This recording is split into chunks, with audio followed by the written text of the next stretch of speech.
Welcome to a quick Foxy Tech Tips tutorial on deleting the search history from the Gmail app. If you find this tutorial helpful, please consider subscribing to my channel and liking the video. Open up the Gmail app and tap on the 3 lines button in the top left corner.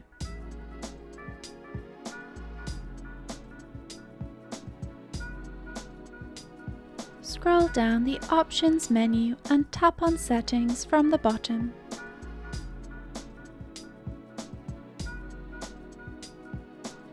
If you have multiple Gmail accounts, you will now need to select the account that you would like to delete the search history for. On the next page, scroll down to the bottom of the Settings menu and tap on Clear Search History.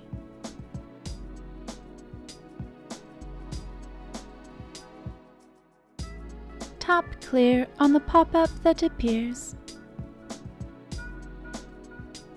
Your Gmail search history has now been successfully cleared.